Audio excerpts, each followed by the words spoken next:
Hi guys, welcome back to all of you a new video again. तो guys मैं आपको सिखा रही हूँ बिल्कुल जीरो से अंग्रेजी पढ़ना, लिखना और बोलना, वो भी स्टोरी के जरिए बहुत ही इंटरेस्टिंग तरीके से। और इसमें आपको एक एक वर्ड की हिंदी मीनिंग भी बताऊंगी। और यहाँ पे देख सकते हैं कि वीडियो के अंत में आपको इसमें जितने इंपॉर्टेंट वर्ड्स हैं इन सभी वर्ड्स का आपको हिंदी में मतलब पता चलेगा। और इसके first form, second form, third form क्या होते हैं ये भी आपको पता चलेगा। साथ ही साथ मैं आपको ये भी बताऊंगी कि ये जो वर्ड है ये नाउन है, वर्ब है, एडवर्ब है, क्या है। ठीक है, सारी चीज़ें मैं आपको डिटेल में बताऊंगी।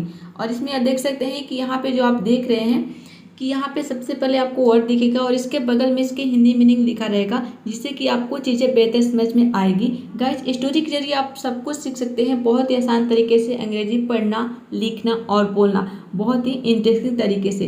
तो अंत में आपको सारे वर्ड की हिंदी मीनिंग भी पता चल जाएगा। इसमें आपको बहुत सारे फायदे होंगे, यानी कि आपको वर्ड्स भी पता चलेगा, इसके हिंदी के मतलब यानी कि इसका हिंदी में क्या मतलब होते हैं, इसके फॉर्म्स क्या होते हैं, फर्स्ट फॉर्म, सेकेंड फॉर्म, इसको हम किस तरह से सेंटेंस में यूज करते हैं, सारी चीज़ें आप एक वीडियो से सीखने वाले हैं। ठीक है, यानी कि स्टोरी के जरिए आप सारी चीज़ें, ग्रामर भी सीख रहे हैं, यहाँ पे वर्ड मीनिंग भी आपका बढ़ेगा और सेंटेंस को समझना भी सीख रहे हैं कि इंग्लिश सेंटेंस को हम कैसे हिंदी में ट्रांसलेट करेंगे, फिर हिंदी से इंग्लिश में कैसे ट्रांसलेट करेंगे, दोनों चीज़ें आप इससे सीख जाएंगे। ठीक है, तो चलिए आज का ये वीडियो बहुत ही हेल्पफुल होने वाला है। यदि आप बिगनर्स हैं तो बिगनर्स के लिए तो ये बहुत इंपॉर्टेंट है, क्योंकि बेसिक चीज़ें, बेसिक वर्ड्स इसमें आपको बहुत मिलेंगे।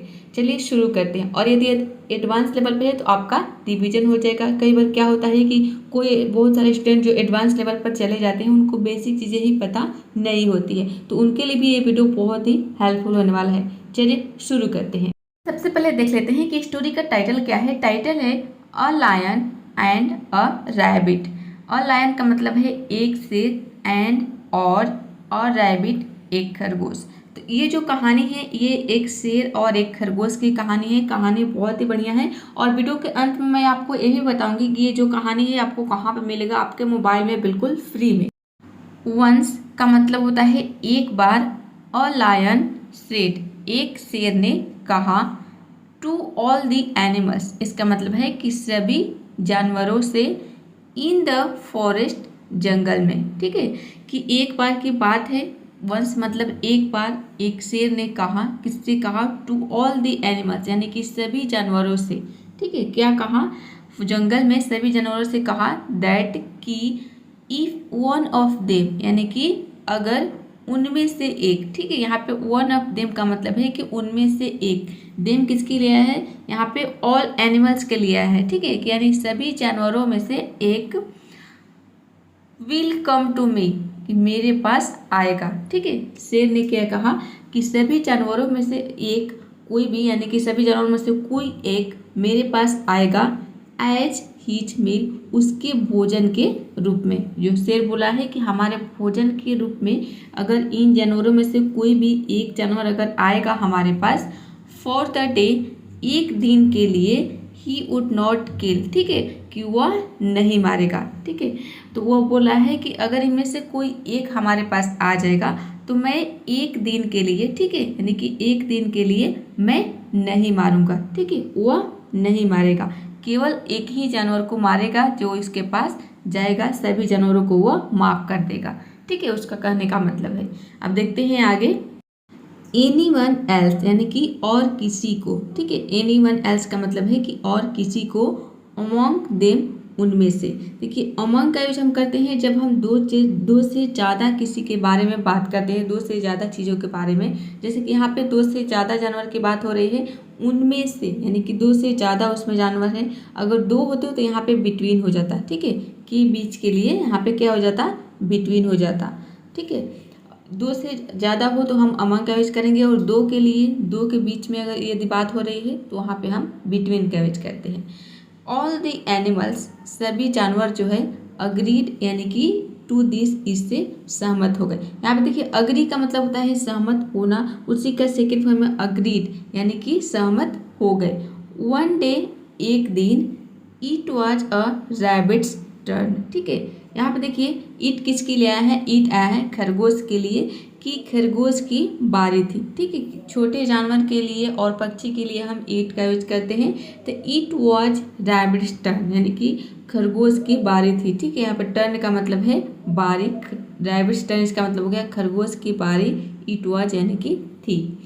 एंड और इट टू, ठीक है, क्वाइट लॉन्ग। देखिए क्वाइट लॉन्ग का मतलब होता है काफ़ी समय, लंबा समय। ठीक है, क्वाइट मतलब होता है काफ़ी, लॉन्ग यानी कि समय। ठीक है, तो क्वाइट लॉन्ग का मतलब हो गया काफ़ी समय। इट टुक, इट किसके लिए आया है? इट आया है रैबिट के लिए, कि जो रैबिट है उसने ले लिया। ठीक है, टेक का मतलब होता है लेना, उसी का सेकेंड फॉर्म है टुक, मतलब कि ले लिया। क्या ले लिया? क्वाइट लॉन्ग, काफ़ी समय। ठीक है, यानी कि उसे काफ़ी समय लग गया। यहाँ पे देखिए लगेगा नहीं, लग गया हो जाएगा। ठीक है, लग गया, उसे काफ़ी समय लग गया रीचिंग द लायन, यानी कि शेर तक पहुँचने में। ठीक है, रीच का मतलब होता है पहुँचना, उसी का आईएनजी फॉर्म है रीचिंग, पहुँचने में। ठीक है, द लायन, शेर के पास। ठीक है, शेर तक पहुँचने में उसे काफ़ी समय लग गया।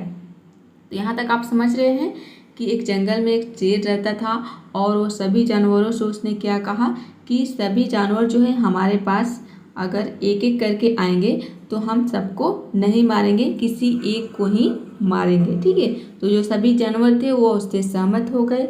और जब खरगोश की बारी आई तो खरगोश को क्या हुआ, उसको काफ़ी देर लग गया शेर तक पहुंचने में। आगे है द लायन आस्क्ड इट, शेर ने उससे पूछा। यहाँ पे इट किसके लिए आया है? खरगोश के लिए आया है। ठीक है, कि द लायन आस्क्ड इट, यानी कि शेर ने खरगोश से पूछा। अब मान लीजिए यहाँ पे अगर खरगोश की जगह पे कोई पर्सन की बात होती, जैसे कि कोई मेल हो या फिर फीमेल हो, तो यहाँ पे क्या हो जाता? हीज हो जाता या फिर हिम हो जाता। ठीक है, अगर कोई फीमेल रहती, कोई लेडी रहती, कोई लड़की रहती, तो यहाँ पे क्या हो जाता? हीज हो जाता। ठीक है, सॉरी, हर हो जाता। ठीक है, ईट के जगह पे हर हो जाता। और कोई मेल रहता, जैसे कि कोई आदमी रहता, कोई व्यक्ति रहता, कोई लड़का रहता, तो यहाँ पे क्या हो जाता? हिम हो जाता।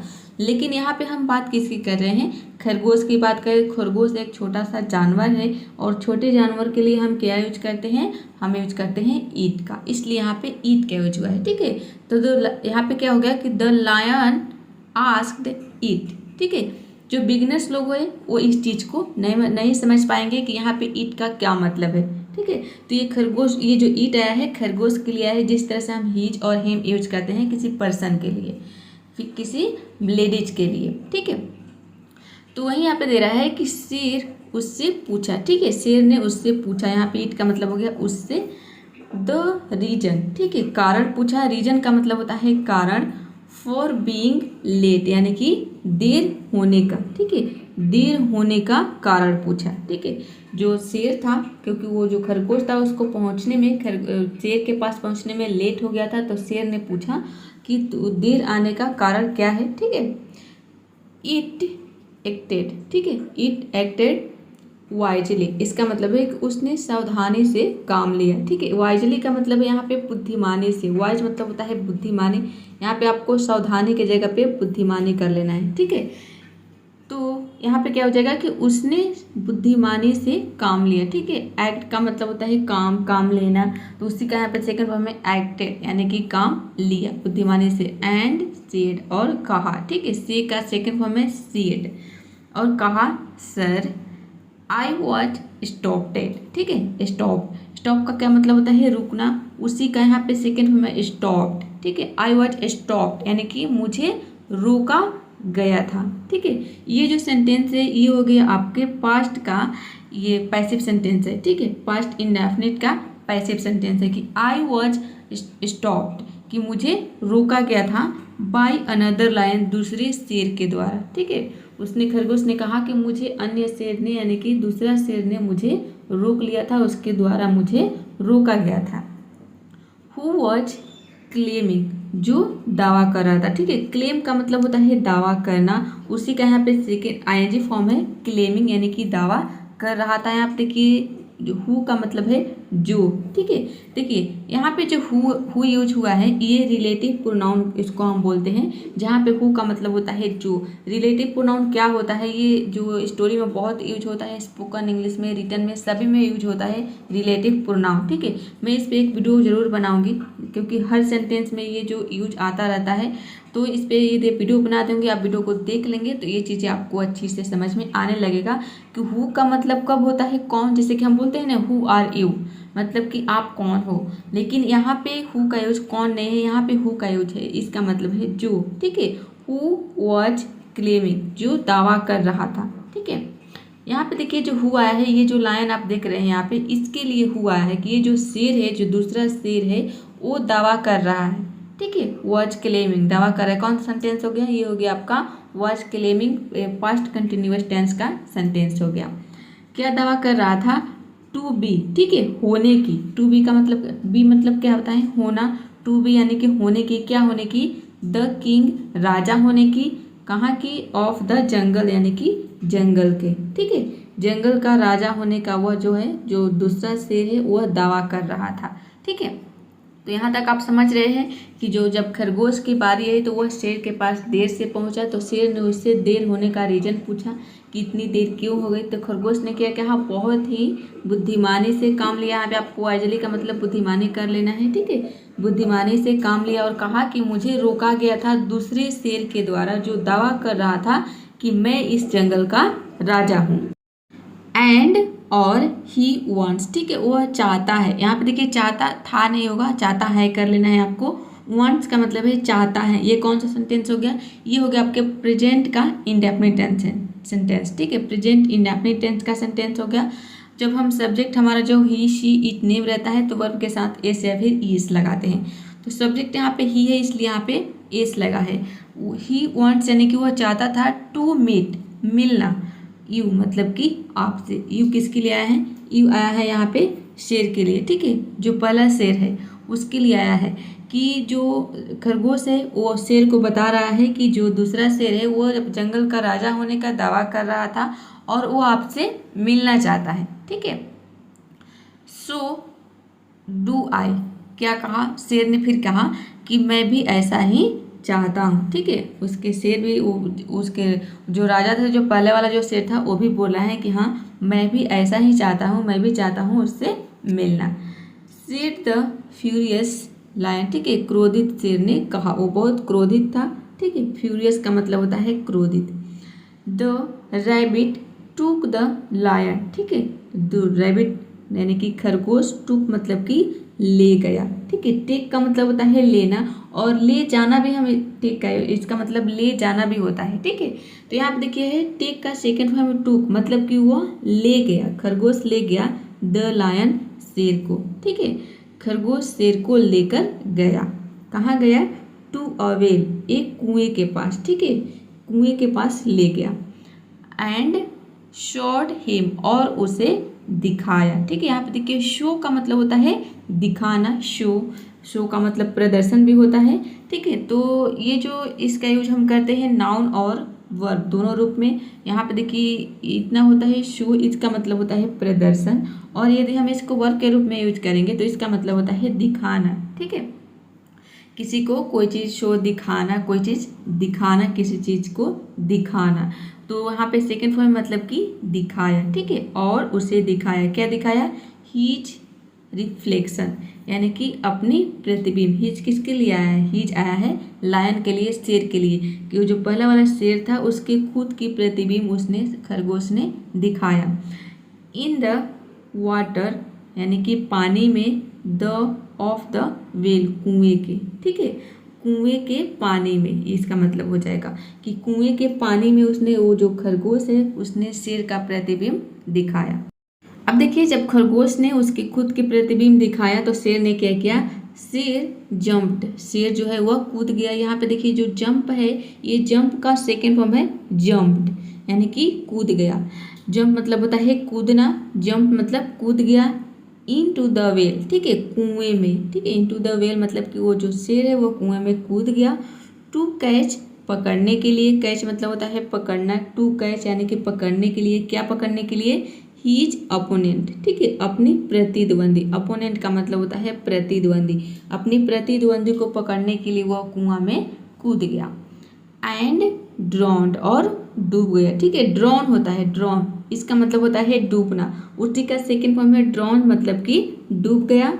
हाउ इंटेलिजेंटली, ठीक है, इंटेलिजेंटली यानी कि कितनी बुद्धिमानी से। इसका मतलब है कि हाउ इंटेलिजेंटली मतलब होता है कितनी, हाउ यानी कि कितनी, इंटेलिजेंटली मतलब कि बुद्धिमानी से। द रैबिट, खरगोश ने, गॉट रीड, छुटकारा पा लिया, ठीक है। ये होता है गेट रीड, जिसका मतलब होता है छुटकारा पाना। उसी का सेकेंड फॉर्म है गॉट रीड यानी कि छुटकारा पा लिया। ऑफ द वाइल्ड बीस्ट, ठीक है, जंगली जानवर से। देखिए बीस्ट का मतलब भी जानवर होता है यहाँ पे, देखिए वाइल्ड मतलब होता है जंगल, ठीक है, वाइल्ड यानी कि जंगल, बीस्ट मतलब कि जानवर, ठीक है। अब देखते हैं इस स्टोरी में जितने इंपॉर्टेंट वर्ड्स हैं उन सभी वर्ड के मतलब जानेंगे, उसके हिंदी में मतलब क्या होते हैं और वो वर्ड क्या है, यानी कि नाउन है, प्रोनाउन है या फिर एडवर्ब है। साथ ही साथ ये भी जानेंगे जो वर्ब है उसके first form, second form, third form क्या होते हैं, ठीक है। देखिए सबसे पहला वर्ड है मील। मील का मतलब होता है भोजन, ये एक नाउन है। नेक्स्ट वर्ड है एक्ट। एक्ट मतलब होता है कार्य, ये एक नाउन है। जो एक्ट वर्ड है इसको हम नाउन और वर्ब दोनों रूप में यूज करते हैं। तो नाउन के रूप में जो एक्ट का मतलब हो जाएगा कार्य या फिर काम, ठीक है। और वर्ब के रूप में इसका मतलब हो जाएगा काम लेना, और इसका सेकेंड फॉर्म होता है एक्टेड, थर्ड फॉर्म भी हो जाएगा एक्टेड यानी कि काम लिया, जो कि आपने स्टोरी में देखा, ठीक है। स्टोरी में ही दिया था एक्टेड। नेक्स्ट वर्ड है वाइजली। वाइजली का मतलब होता है बुद्धिमानी से, ये एक एडवर्ब है। एडवर्ब का हिंदी में मतलब होता है क्रिया विशेषण, ठीक है। अगला वर्ड है टेक। टेक मतलब होता है लेना, ये एक वर्ब है, ठीक है, वर्ब यानी कि क्रिया। इसका सेकेंड फॉर्म होता है टुक, मतलब कि लिया। तो स्टोरी में टुक ही दिया था, ठीक है। फर्स्ट फॉर्म हो गया टेक, और टेकन होता है इसका थर्ड फॉर्म, ठीक है। फर्स्ट फॉर्म हो गया टेक, सेकेंड फॉर्म टुक और थर्ड फॉर्म टेकन। अगला वर्ड है स्टॉप। स्टॉप भी एक वर्ब है, इसका मतलब होता है रुकना। देखिए हिंदी के जिस भी शब्द के अंत में अगर ना दिख जाए आपको, जैसे कि लेना, रुकना, ठीक है, देना, पीना, सोना, सबके अंत में क्या आ रहा है, दावा करना, ना आ रहा है। तो जिसके अंत में ना आ रहा है वो आपको समझ जाना है कि क्या है, वर्ब है, क्रिया है, ठीक है। स्टॉप मतलब होता है रुकना, इसका सेकेंड फॉर्म होता है स्टॉप्ड और थर्ड फॉर्म भी होता है स्टॉप्ड, ठीक है। तो स्टोरी में दिया था स्टॉप्ड यानी कि रुका। क्लेम। क्लेम का मतलब होता है दावा करना, ये भी एक वर्ब है क्योंकि ना आ रहा है, ठीक है, दावा करना। क्लेम्ड होता है, इसका सेकेंड फॉर्म और थर्ड फॉर्म दोनों सेम होता है, क्लेम्ड, क्लेम्ड यानी कि दावा किया। तो स्टोरी में दिया था क्लेम्ड, ठीक है। फ्यूरियस। फ्यूरियस मतलब होता है क्रोधित, ये जो वर्ड है एडजेक्टिव, ठीक है, ये आपका एडजेक्टिव है। फ्यूरियस मतलब क्रोधित। देखिए नेक्स्ट वर्ड है शो। शो का मतलब होता है दिखाना, इसका फर्स्ट फॉर्म, इसका सेकेंड फॉर्म और थर्ड फॉर्म दोनों सेम होता है, शोड यानी कि दिखाया। स्टोरी में यही दिया था, शोड। अब देखिए जो शो वर्ड है इसको हम वर्ब के रूप में और नाउन के रूप में दोनों तरीके से यूज करते हैं। तो देखिए वर्ब के रूप में यदि आपको इसको यूज करेंगे तो इसका मतलब हो गया दिखाना, लेकिन नाउन के रूप में इसका मतलब होता है प्रदर्शन, ठीक है, प्रदर्शन, ये हो गया आपका नाउन। नेक्स्ट वर्ड है रिफ्लेक्शन। रिफ्लेक्शन इसको हम पढ़ेंगे रिफ्लेक्शन, इसका मतलब होता है प्रतिबिंब, ये हो गया आपका नाउन। अगला वर्ड है अपोनेंट, इसको पढ़ेंगे अपोनेंट। अपोनेंट का मतलब होता है प्रतिद्वंदी, ये हो गया आपका एडजेक्टिव, ठीक है।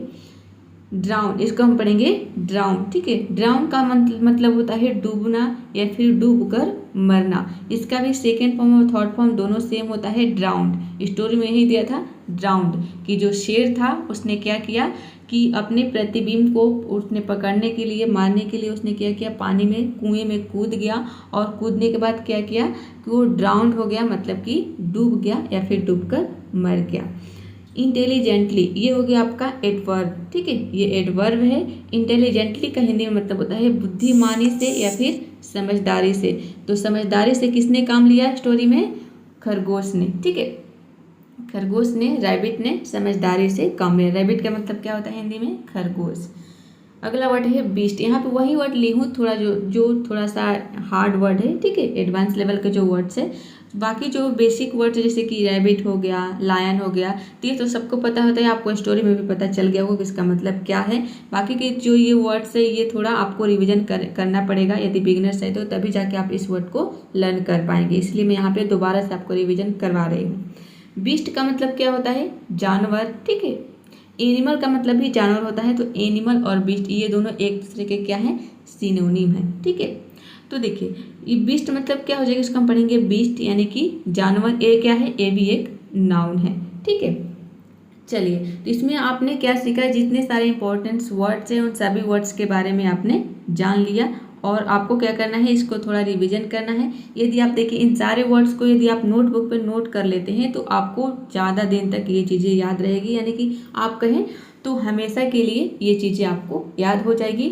यदि आप अपने हाथ से नोटबुक पर 2-3 बार इसको इन सभी वर्ड्स को लिख लेते हैं तो और सारी चीज़ें आपको याद हो जाएगी कि ये क्या है, एडवर्ब है, नाउन है, या फिर वर्ब के फर्स्ट फॉर्म सेकेंड फॉर्म क्या होते हैं।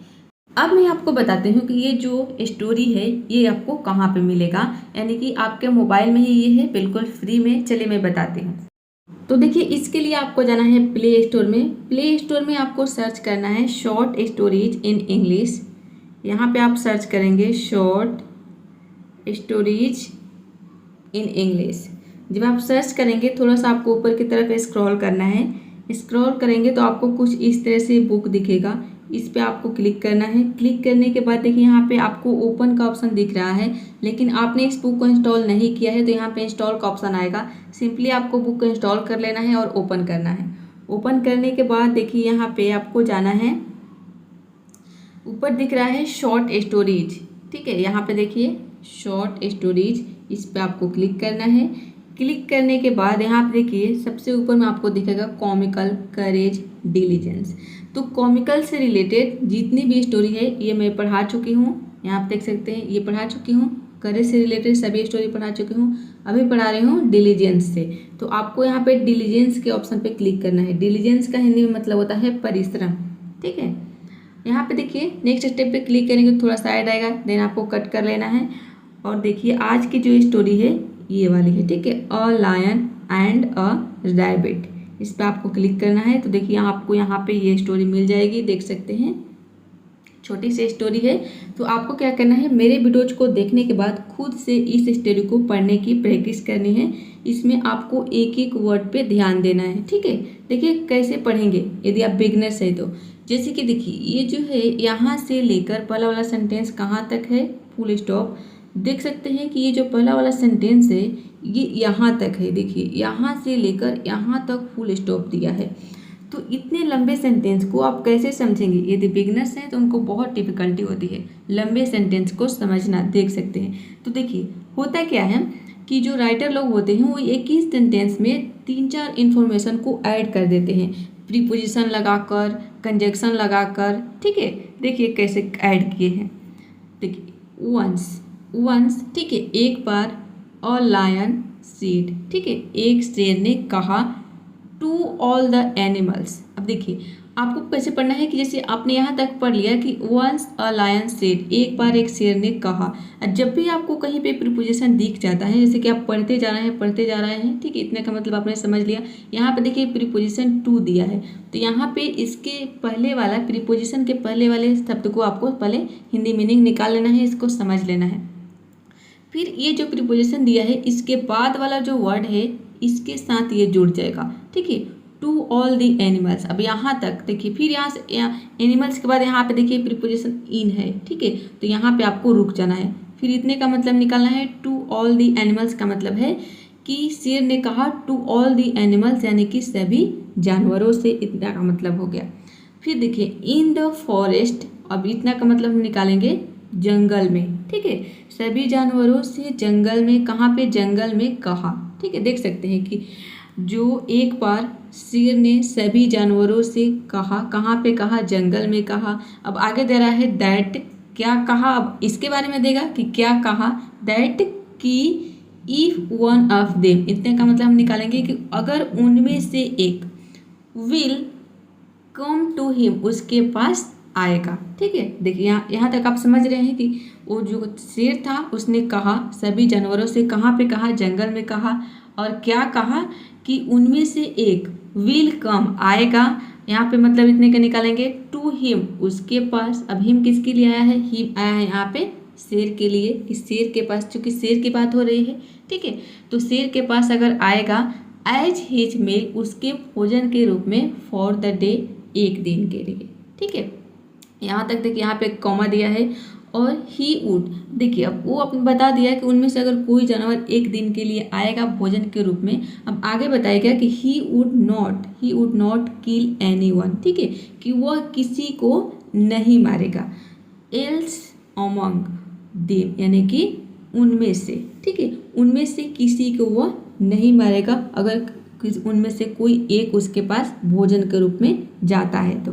ठीक है, अब देखिए यहाँ पे जो ही आया है ये लायन के लिए। ठीक है, और इसके पर आगे आपने पढ़ा इट वॉज रैबिट। यहाँ पे देखिए ईट किसके लिए आया है, यहाँ पे भी देखिए ईट किसके लिए आया है, रैबिट के लिए आया है। तो देखिए खरगोश भी एक जानवर है और शेर भी एक जानवर है।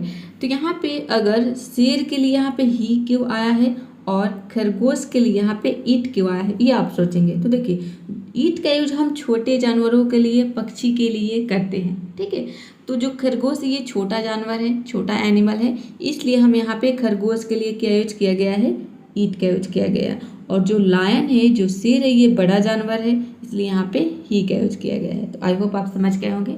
तो इस तरह से आपको एक एक करके देखिए, जब शुरू करेंगे तो पहला वाला वर्ड जब आपको क्लियर हो जाएगा, देन आपको नेक्स्ट वाले वर्ड पे और एक एक वर्ड की हिंदी मीनिंग निकालेंगे तो नहीं समझ में आएगा। आपको ये देखना है कि 2-3 वर्ड को एक में ऐड करना है। जब आपका प्रीपोजिशन दिख जाए तो ये जो प्रीपोजिशन है इसके बाद वाले वर्ड को वहाँ तक लेके जाना है जहाँ तक फिर से आपको प्रीपोजिशन न दिख जाए। फिर से यहाँ पे प्रीपोजिशन दिख गया तो यहाँ पे आपको रुक जाना है। ये जो प्रीपोजिशन है फिर अब इसके आगे जाएंगे और यहाँ पे देखिए यहाँ तक इसको ऐड करेंगे, क्योंकि दैट जो है ये भी एक कंजंक्शन के रूप में आ गया। ठीक है, चलिए तो आज के लिए इतना ही, मिलते हैं नेक्स्ट वीडियो में। तब तक के लिए आपको क्या करना है, प्रैक्टिस करना है। Keep practising, keep learning.